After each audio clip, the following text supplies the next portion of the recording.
ನಿಜವಾಗ್ಲೂ ಇದು ಹೆಚ್ಚಿಗೆ ಮೇಲೆ ಒಂದು ವರ್ಷದಿಂದ ನಾವು ಕಾಯ್ತಾ ಇದ್ವಿ. ಯಾಕೆಂದರೆ ನಮ್ಮ ಕನ್ನಡದ ಒಬ್ಬ ಯಶ್ ಬಂದ್ಬಿಟ್ಟು ಇವತ್ತು ಈ ಲೆವೆಲ್ಗೆ ಬಂದಿದೆ ಅಂದರೆ ನಮಗೆಲ್ಲ ಹೆಮ್ಮೆ. ಆದ್ದರಿಂದ ನಾವು ಎಲ್ಲರೂ ಇದನ್ನು ಸಂತೋಷದಿಂದ ನಾವು ಎಂಜಾಯ್ ಮಾಡ್ತಾ ಇದ್ದೀವಿ. ಖಂಡಿತ ನಮಗೂ ಖುಷಿ ಇದೆ. ಈ ಥರ ಒಂದು ಅಬ್ಬರ ಕನ್ನಡದ್ದು ಎಲ್ಲ ಕಡೆ ಈ ವಿಶ್ವಾದ್ಯಂತ ಬೆಳೀತಾ ಇರೋದ್ರಿಂದ ತುಂಬ ಖುಷಿ ಆಗ್ತಾ ಇದೆ.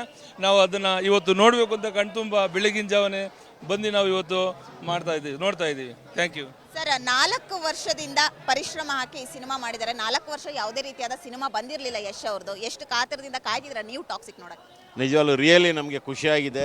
ಒಬ್ಬ ಕಾರ್ಮಿಕ ಆಗಿ ಹುಡುಗ ಬಂದು ಮಂಡ್ಯದಿಂದ ಬೆಂಗಳೂರಿಗೆ ಬಂದು ಈ ಲೆವೆಲ್ಗೆ ಗಾಂಧಿನಗರದಲ್ಲಿ ಇಡೀ ಇಂಡಿಯಾ ಎಲ್ಲ ವರ್ಲ್ಡಲ್ಲಿ ಹೆಸರು ಮಾಡಿದಾರಲ್ಲ ಯಶುಗೆ, ರಿಯಲಿ ಗ್ರೇಟ್. ಆಮೇಲೆ ಎರಡನೇದು ಮುಂದಕ್ಕೆ ಏನಾಗಬೇಕು ಅಂದರೆ ಇನ್ನೂ ಒಳ್ಳೊಳ್ಳೆ ಪಿಕ್ಚರ್ ಬರಬೇಕು. ಹಾಲಿವುಡ್ ಎಲ್ಲ ಕಂಪ್ಲೀಟ್ ಇವತ್ತು ಒಡಿಶಾಗಿದೆ. ಇಷ್ಟು ಥಿಯೇಟ್ರ್ ರಿಲೀಸ್ ಆಗಿದೆ. ಅಮೆರಿಕ ಕೂಡ ಇವತ್ತು ಕ್ಯೂವಲ್ಲಿ ನಿಂತ್ಕೊಂಡು ಟಿಕೆಟ್ ತೊಗೊಂಡಿದ್ದಾರೆ. ಇಡೀ ಹಾಲೇ ಬುಕ್ ಮಾಡಿದ್ದಾರೆ ಅಮೆರಿಕದಲ್ಲಿ. ನಿಜವಾಗ್ಲೂ ಖುಷಿ ಇದೆ.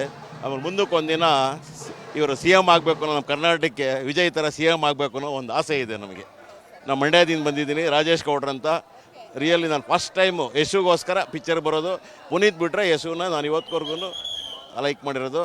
ಆದರೆ ನಿಜವಾಗ್ಲೂ ರಿಯಲಿ ಗುಡ್. ಗುಡ್. ಒಬ್ಬ ಬಡ ಹುಡುಗ ಪ್ಯಾನ್ ಇಂಡಿಯಾ ಮಟ್ಟದಲ್ಲಿ ಹೆಸರು ಮಾಡ್ತಾ ಇರೋದು ಅದು ಯಶ್ ಅವರ ಅಂತ ಹೇಳಿದ್ರೆ ತಪ್ಪಾಗಲ್ಲ. ನಾನು ಮಂಡ್ಯದಿಂದ ಬಂದಿದ್ದೀನಿ, ಅವರು ಕೂಡ ವಿಜಯ್ ತರ ರಾಜಕೀಯಕ್ಕೆ ಬರಬೇಕು ಅನ್ನುವಂತಹ ಮಾತು ಅವರ ಅಭಿಮಾನಿಗಳದಾಗಿತ್ತು. ಕ್ಯಾಮರಾ ಪರ್ಸನ್ ನವೀನ್ ಜೊತೆ ಐಶ್ವರ್ಯಗೌಡ, PNS ವಿಸ್ತಾರ ನ್ಯೂಸ್, ಬೆಂಗಳೂರು.